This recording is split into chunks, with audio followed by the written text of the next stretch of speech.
Herkese merhabalar, kanalıma ve mutfağıma hoş geldiniz. Bu videomda sizlere çıtır çıtır el açması kıymalı börek tarifi vereceğim. Sizleri bekletmeden hemen tarife geçiyor ve iyi seyirler diliyorum. Öncelikle böreğimizin hamurunu hazırlayalım. Bunun için 4 su bardağı unu genişçe bir kasenin içerisine alalım. Üzerine 2 dolu yemek kaşığı sıvı yağ veya zeytinyağı, 1 yemek kaşığı üzüm veya elma sirkesi, yarım çay kaşığı kadar instant maya ve 1 tatlı kaşığı kadar tuz ilave edelim. Son olarak azar azar ılık su ilavesi yaparak önce bir kaşık yardımıyla hamurumuzu karıştıralım. Hamur karıştırılmayacak kıvama geldiğinde elimizle yoğurmaya devam edelim. Ben toplamda 1 dolu su bardağı ve 3'te 1 su bardağı kadar su kullandım.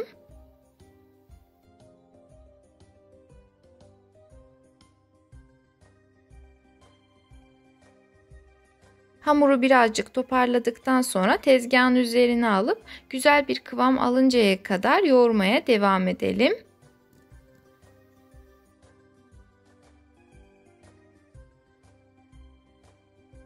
Elde ettiğimiz hamuru elimizle veya bir hamur kartı yardımıyla 4 eşit parçaya bölelim.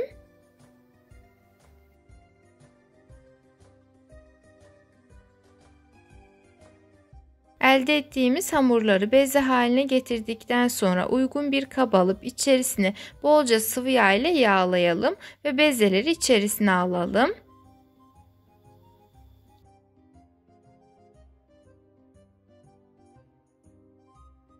Tepsinin içerisindeki yağ ile bezelerin her tarafını güzelce yağladıktan sonra geriye kalan yağı da üzerlerine gezdirelim. Toplamda yarım çay bardağı kadar yağ kullandım. Hazır olan hamurların üzerine bir poşet veya streç yardımıyla güzelce kapattıktan sonra en az yarım saat kadar dinlendirelim. Hamurumuz dinlenirken biz geçelim iç harcımızı hazırlamaya. Bunun için uygun bir tavayı ocağa alıp içerisine 300 gram kıyma ilave edelim ve sürekli karıştırarak kıymayı güzelce kavuralım.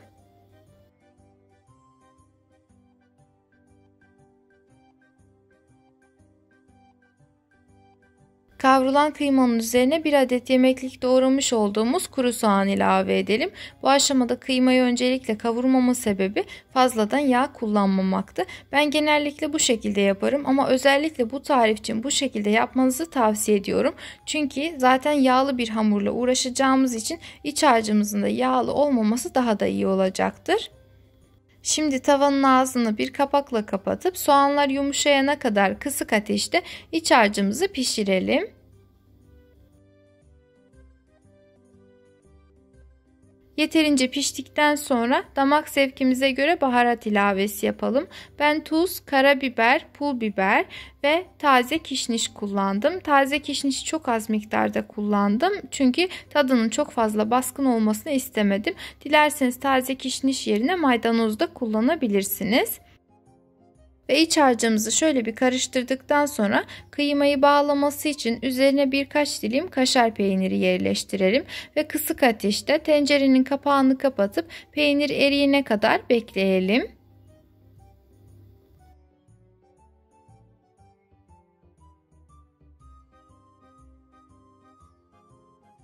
Ve peynir eridikten sonra iç harcımızı tekrardan karıştıralım ve daha sonra böreklerin içerisine eşit miktarda pay edebilmek için üzerini güzelce düzleştirip soğumaya bırakalım. Hamuru açmak için 100 gram kadar ayranı alınmış tereyağının içerisine 50 milim kadar sıvı yağ ilave edelim.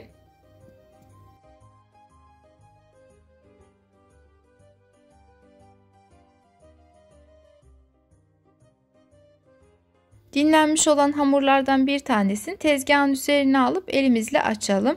Bu aşamada kesinlikle gözünüz korkmasın çünkü hamurunuz oldukça kolay açılacaktır.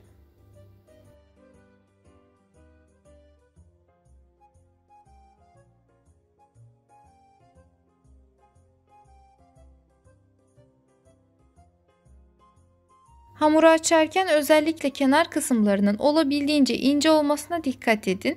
Eğer yapamazsanız veya olmazsa ki yapması çok kolay olacağına da eminim ama yine de dediğim gibi olmazsa kenar kısımlarını bir bıçakla veya elinizle kesip çıkartabilirsiniz. Hamuru yeterince açtıktan sonra üzerine bir 2 yemek kaşığı kadar yağ gezdirip elimizle her tarafına güzelce sürelim.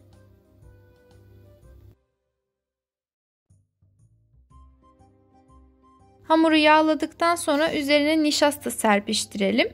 Ben buğday nişastası kullandım. Dilerseniz mısır nişastası da kullanabilirsiniz.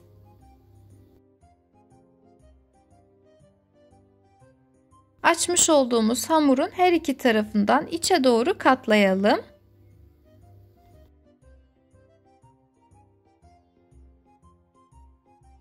Hamuru katladıktan sonra üzerine tekrardan yağ sürüp nişasta serpiştirelim. Ve hamuru bir kez daha katlayalım.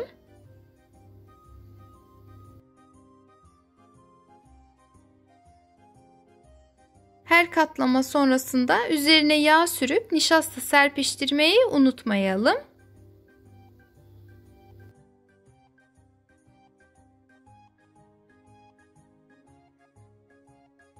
Katlamış olduğumuz hamuru rulo haline getirelim ve geriye kalan bezelerimize de aynı işlemleri uygulayalım.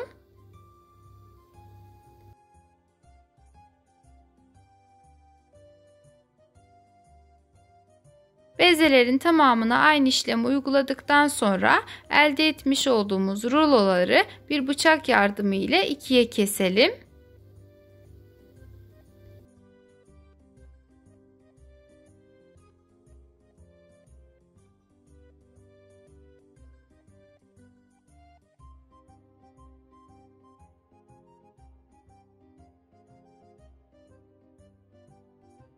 Hamurun kesmiş olduğumuz tarafı üstte kalacak şekilde elimizle açalım. Daha sonra ise uygun bir kase alıp içerisine ters çevirelim. Yani hamurun kesilmiş tarafı böreğimizin dış kısmı olmalı. Kasenin içerisine yerleştirdikten sonra hamurun orta kısmına iç harcından koyup elimizle güzelce kapatalım.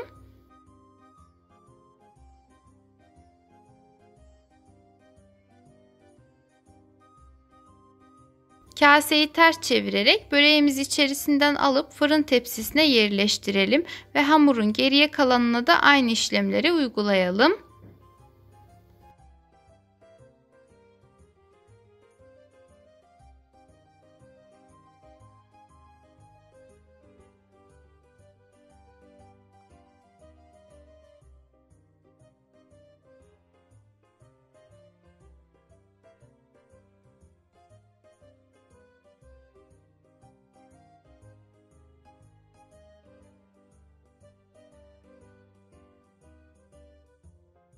Fırın tepsisine almış olduğumuz böreklerin üzerine fırça yardımıyla sıvı yağ sürelim.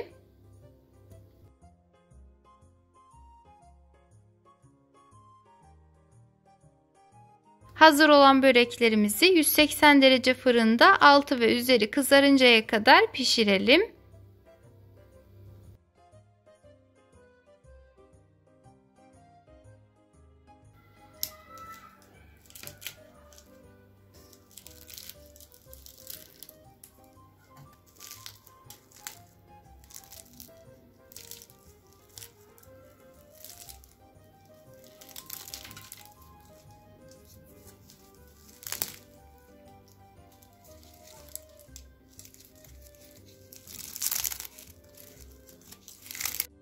Ve çıtır çıtır kıymalı böreklerimiz artık servise hazırdır. Fazla söze gerek olmadığını düşünüyorum.